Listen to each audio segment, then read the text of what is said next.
জয় যিশু বন্ধুরা। ১০ই আগস্ট দিনটা বড়ই দুঃখের। সকাল ৬টায় ছেলে মেয়ে নিয়ে চলেছি রাঘবপুর গির্জে শেখাচ্ছে মিশার জন্য। আমরা যেন কথায় কাজে তা সফল করে তুলতে পারি।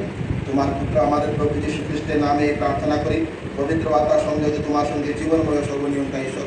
করিন্থীয়দের কাছে ফেরত হলে দ্বিতীয় পদ। প্রিয়জনেরা, তোমরা এই বচনটি মনে রেখো, যে মানুষ কৃপণ হয়ে স্বল্প বীজ বোনে সে তো পায় স্বল্প ফসল। গত বছর ঠিক এমন দিনেই আমার বাবা আমাদের ওই দুনিয়ার মায়া ত্যাগ করে সেই ঈশ্বরের অনন্ত ধামে, সেই স্বর্গরাজ্যে পাড়ি দিয়েছিলেন। আর আমরা আশা করি তিনি ঈশ্বরের কোলে স্থান পেয়েছেন, কারণ আমার বাবা ছিলেন অনেক ধার্মিক মানুষ আর খুবই পরোপকারী। তো আমরা সকাল ৬টায় রাঘবপুরের মিশা সেরে কবরস্থানে বাতি জ্বেলে বাড়ি এসে আমার মেয়ে বাবার ফটোর সামনে বাতি জ্বালছিল, আর এখানে কিছু রান্নার আয়োজন চলছিল, কেন কি বাড়িতে সমস্ত আত্মীয় স্বজনরা এসছে। আর বিকেলের প্রার্থনা শুরু হলো।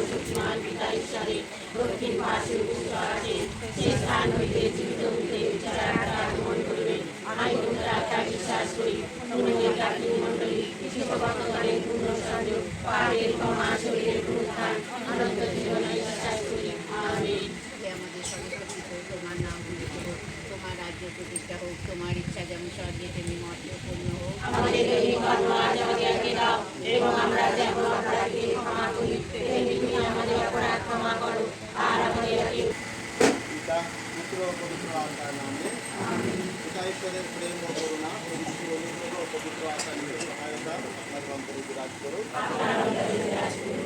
সকলেই একদিন রূপান্তরিত হবে, আর তার বোঝে এক মুহূর্তে করবে, এক নিমিষের মধ্যে। 1971 সাল, শুনতে পারছেন? হ্যাঁ, 1971 সাল যখন আমি রাঘবপুরে বড় ফাদার হয়ে আসলাম, সেই সময় সরোজের বাপমা থাকতো ঝাদরাতে, রামবাবুর বাড়ির একটু এদিকে, সেই বাগের পুকুরের ধারে। সেখানে ছট পুজো মেলা হয় প্রতি বছর। আর ইনার বাবা সেন্ট সেভিয়ার্স কলেজে চাকরি করতেন, আর মাঝে মাঝে আমি ওখানে ওই বাড়িতে যেতাম। আর মাঝে মাঝে উনি যখন ফ্রি থাকে আমার কাছে আসতেন। সেই সময় সরোজ স্কুলে যাচ্ছে। তারপর ওই এখানে জায়গা কিনা হলো, আর সরোজের আঙ্গুলে এই বাড়ি বাঁধা হলো। এখন তারপরে ওর লেখাপড়ার পর চাকরি পেয়েছে সিরিতে। সরোজ ওখানে কাজ করত। তারপর উনি অনেক গ্রামে সব ঘুরত, আর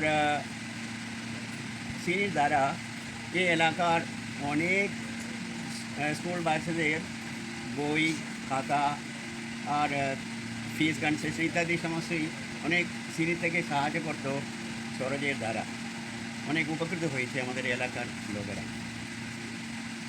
এখন প্রতি রবিবার আর একটা কাজ শেষের দিকে, যে সেখানকার দিনে আমাদের এলাকায় অনেক বাড়িতে সে অস্ট্রেলিয়ান সাদা মতো যে শর্ট, সে বেশ লম্বা, অনেক হাজার টাকা পাবে ফসালে। আর ওই বাচ্চাগুলো ওটা অনেক কস্টলি, লোকেরা কিনে নিয়ে যায়। আর উনি ওই সেই শোরগুলো অসুখ করলে উনি যা শিক্ষা পেয়েছে চিনি থেকে, ওখানে গিয়ে ইঞ্জেকশন দিত। আর তারপর প্রতি রবিবারে এরা স্বামী স্ত্রী আমাদের গির্জায় আসতো রাঘবপুরে, আর আমাদের কমিটিতে সদস্য ছিলেন। তাই আমরা দেখতে পাচ্ছি মানুষের জন্য অনেক উপকার করেছে। তারপর উনি চেষ্টা করেছেন ওনার ছেলেকে আর মেয়েকে মানুষ করতে, যতদূর সম্ভব লেখাপড়া ওদের করিয়ে এগিয়ে দিতে। আর ছেলে ফাদার যে আজকের যে পর্বের কথা বলল, সেন্ট লরেন্স, সেই সেন্ট লরেন্স স্কুলে ছেলে পড়েছে আমার আন্ডারে। আর মেয়ে আমি রাধাপুরে যখন হেডমাস্টার হয়ে আসলাম, আমার আন্ডারে ছিল এখানে। এইভাবে ঘনিষ্ঠভাবেই আমরা এগিয়ে গিয়েছিলাম জীবনে। তাই যখন আমি দেখতে পাচ্ছি উনি একজন ধার্মিক ছিলেন আর উনি পরোপকারীও ছিলেন, আমরা যিশুকে ধন্যবাদ দিব। আর সত্যি যিশু ইতিমধ্যে ওকে স্বর্গের স্থান দিয়েছে আমরা আশা করি। আর যদি হয়ে থাকে ওনার জন্য যে প্রার্থনা আমরা করি, তা স্বর্গে যাওয়ার জন্য খুবই দরকার এখন যাদের, ওদের জন্য ঈশ্বর কাজে লাগা।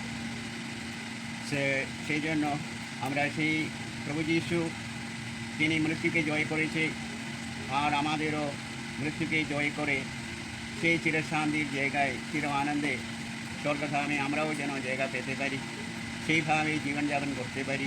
প্রভু যীশু আমাদের সকলকে আর বিশেষত সরোজ মণ্ডলকে আশীর্বাদ করুন। জয় যীশু। আজকের দিনটা আমরা এভাবেই অতিবাহিত করলাম। বন্ধুরা, আমার বাবার আত্মার শান্তির জন্য আপনারাও প্রার্থনা করবেন। ধন্যবাদ।